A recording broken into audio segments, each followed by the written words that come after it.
दोस्तों नमस्कार, HM classes में आपका स्वागत है। मैं मयंक त्रिपाठी आज आया हूँ आपके सामने हिंदी विषय के साथ। दोस्तों आज हम लोग हिंदी के बारे में बातचीत करेंगे। हिंदी प्रतियोगी परीक्षाओं में बहुत महत्वपूर्ण विषय है। दोस्तों अगर आप लेखपाल की तैयारी कर रहे हैं, पुलिस की तैयारी कर रहे हैं, टेट या सीटेट देना चाह रहे हैं, या स्टेट एग्जाम्स की तैयारी कर रहे हैं, या यूपी ट्रिपल एससी की तैयारी कर रहे हैं, या यूपी पीएससी के किसी एग्जाम की तैयारी कर रहे हैं, जैसे समीक्षा अधिकारी हो गया, बीईओ हो गया, इन सब में चाहे टेट हो या सीटेट हो, पुलिस हो या लेखपाल हो, इन सब में हिंदी बहुत महत्वपूर्ण भूमिका निभाती है। तो दोस्तों आज हम लोग हिंदी के बारे में बात करेंगे। हिंदी को कैसे कम समय में अच्छा स्कोर कैसे हो, हिंदी में हिंदी का वेटेज कितना होता है किसी भी एग्जाम्स में, और हिंदी का एक टारगेट है कि हमें 2 महीने में हिंदी बहुत अच्छे से कम समय में और बहुत अच्छे से कंप्लीट कर देनी है। तो दोस्तों हम लोग हिंदी के बारे में बात करेंगे आज। जैसे आप कोई एग्जाम देने जा रहे हैं, जैसे आप लेखपाल का एग्जाम देने जा रहे हैं, उसके 4 पार्ट हो गए। ये हो गई हिंदी,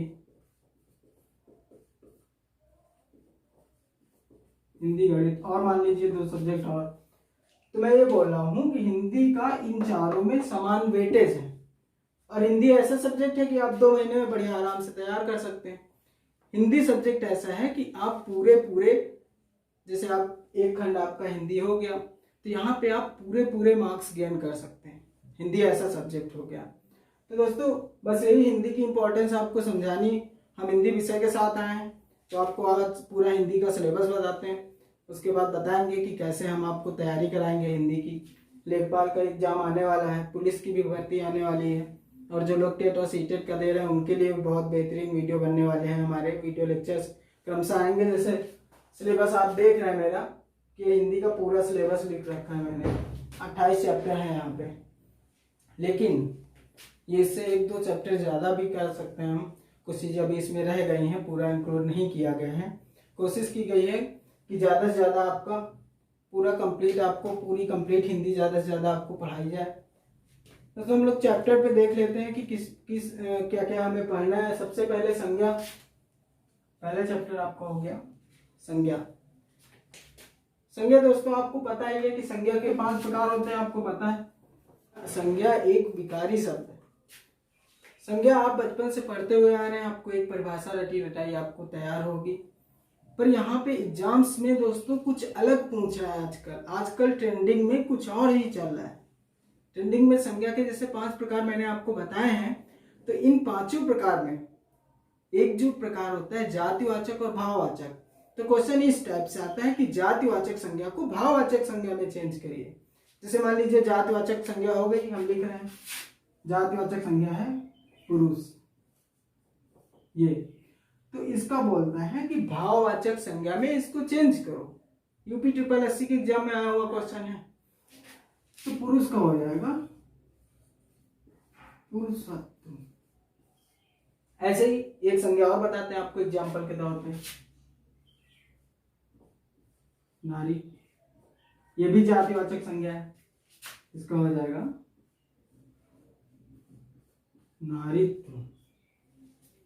तो दोस्तों यहाँ पे हम आपको वो बताएंगे जो एग्जाम्स में आजकल पूछा जा रहा है। एग्जाम्स में डायरेक्ट ये नहीं पूछ रहा है कि बताइए कौन सी संज्ञा है। दोस्तों अगले टाइप पे आते हैं। अगला टाइप है सर्वनाम। सर्वनाम के आपको प्रकार बताया। संज्ञा जैसे हमने बताया कि संज्ञा 5 प्रकार की होती है, वैसे ही सर्वनाम 6 प्रकार के होते हैं। अब सर्वनाम के 6 प्रकार आपको पता है, वो हम आपको बताएंगे डिटेल क्लास में। आपको बहुत अच्छे से समझाया जाएगा कि कैसे क्या आपको सर्वनाम में क्या क्या पढ़ना है, एग्जाम के पॉइंट ऑफ व्यू से क्या क्या देखना है, क्या क्या जरूरी है पढ़ना, वो सारी चीजें। ओके, अब नेक्स्ट है विशेषण। दोस्तों विशेषण जो संज्ञा और सर्वनाम की विशेषता बताए उसे विशेषण कहते हैं। जैसे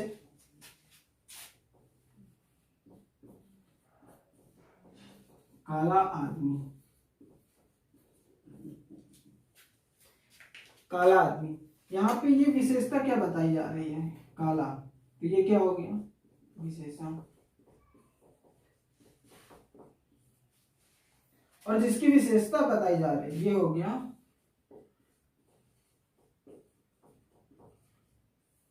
विशेष। तो विशेषण में यही पढ़ना है। विशेषण के कुछ टाइप्स हैं, वो आपको डिटेल क्लास में बताए जाएंगे। वैसे ही लिंग हो गया। लिंग, लिंग के बारे में दोस्तों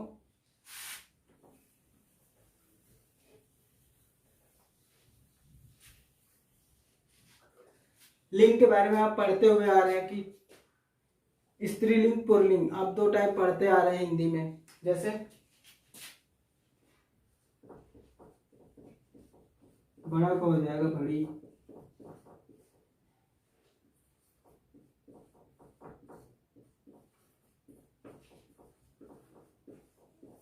मोर का हो जाएगा मोरनी। लेकिन यहाँ पे आजकल ट्रेंडिंग में कुछ और ही चल रहा है। यूपी ट्रिपल एससी और अदर एग्जाम्स में आजकल ट्रेंडिंग में कुछ और ही चल रहा है। जैसे कवि का पूछा जाएगा, एग्जाम्स में पूछा गया कि कवि का स्त्रीलिंग क्या होगा, तो कवि का होगा कवयित्री।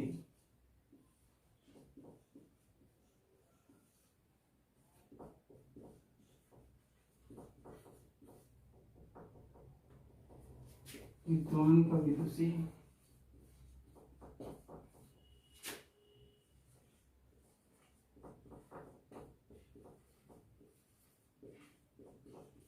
महान का माटी। तो दोस्तों लिंग में इस टाइप के क्वेश्चन आते हैं कि विद्वान का स्त्रीलिंग क्या होगा, विद्वानी, और इसी टाइप से 4 ऑप्शन होंगे जिसमें विदुषी वाला सही होगा। ऐसे ही महान का स्त्रीलिंग क्या होगा, तो महती सही होगा। इसमें कवि में कवित्री सही होगा। अब नेक्स्ट में आते हैं वचन। आप लोग वचन बचपन से पढ़ते आ रहे हैं, जैसे घोड़ा तो घोड़े, वैसे ही कुछ नया देखते हैं। एग्जाम्स में पूछा जा रहा है इस टाइम पे कलम, कलम का बहुवचन बताइए। तो कुछ लोग हो सकता है कहते हैं, कुछ लोग कलमे कह सकते हैं, कुछ लोग कलमों कह सकते हैं, जबकि इसका बहुवचन भी कलम ही होगा। एक शब्द है बाल, ये हमेशा बहुवचन।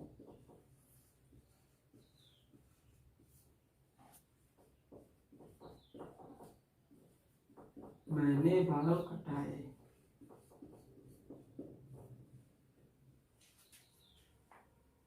कुछ चीजें हमेशा एक वचन में प्रयुक्त होती, जैसे जनता, जनता, इसका सेंटेंस होगा जनता भूल गई। ये हमेशा जनता एक वचन में ही प्रयुक्त होगा। कारक, अब नेक्स्ट देखते हैं कारक। दोस्तों कारक 8 प्रकार के होते हैं। कर्ता ने कर्म को, ये आपको हम बताएंगे आगे डिटेल क्लास में, आपको ये सारी चीजें बताई जाएंगी कारक के बारे में। जो बहुत महत्वपूर्ण है कि अपादान और करण, कारण का डिफरेंस क्या होता है, अंतर क्या होता है, ये इस चैप्टर में आपको बताया जाएगा।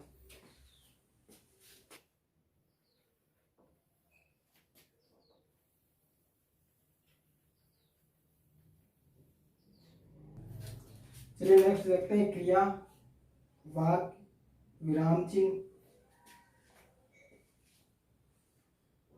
एग्जाम्स में क्या होता है, कैसे विराम चिन्ह दे देंगे और पूछेगा कि इसको क्या बोलते हैं। ये जैसे प्रश्नवाचक है, इसको क्या बोलेंगे, प्रश्नवाचक, इसको अल्प विराम,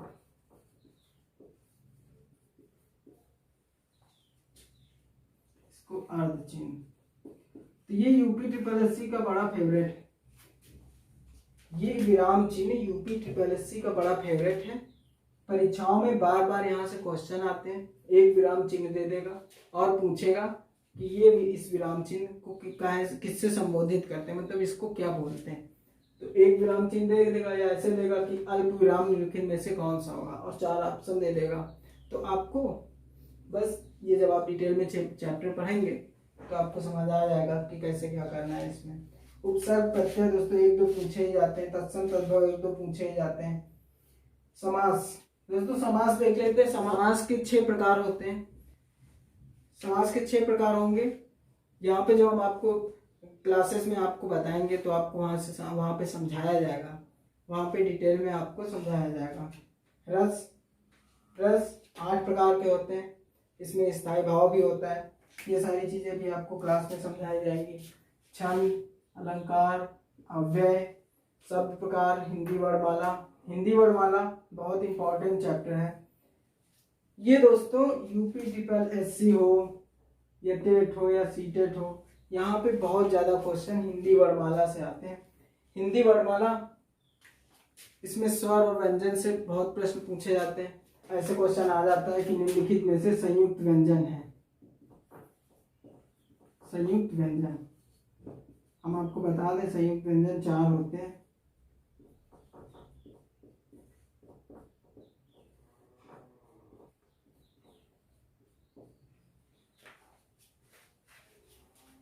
तो एग्जाम में इस संयुक्त व्यंजन से क्वेश्चन आता है। एग्जाम में संयुक्त व्यंजन से इस टाइप से क्वेश्चन आता है कि निम्नलिखित में से कौन सा संयुक्त व्यंजन है। ये 4 दे देगा, ये इनमें से एक दे देगा और 3 नॉर्मल व्यंजन देगा।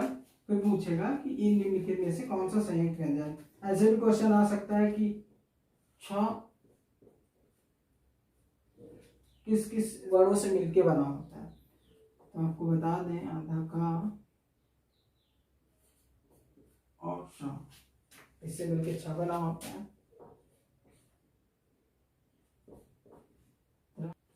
आधा और रा से मिलके बनता है। और यहाँ से मिलके बनता है।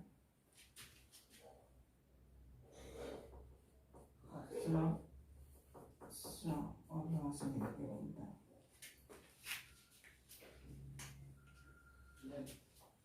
दोस्तों इसके बाद हम लोग नेक्स्ट पे आते हैं, पत्र लेखन।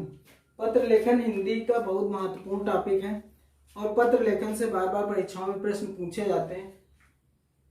और मैंने देखा है कि लोग इसकी अच्छे से तैयारी नहीं करते हैं, नहीं पढ़ के जाते ये वाला टॉपिक, और एग्जाम्स में 2-3 प्रश्न पूछ लिए जाते हैं। तो आपको बताना चाहेंगे, यहाँ पे 2 प्रकार के पत्र होते हैं, औपचारिक और अनौपचारिक। औपचारिक वो होते हैं, औपचारिक जैसे आपका शिकायती पत्र हो गया, प्रार्थना पत्र हो गया, ये सारे औपचारिक पत्र हो गए।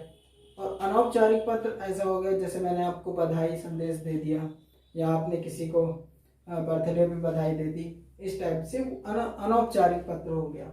नेक्स्ट देख लेते हैं विलोम शब्द की दिन का रात, विलोम शब्द हो गया। समानार्थी शब्द हो गया, किसी शब्द का समान शब्द कोई हो तो उसे समानार्थी शब्द कहेंगे। अनेक शब्दों के लिए एक शब्द हो गया। पर्यायवाची हो गए।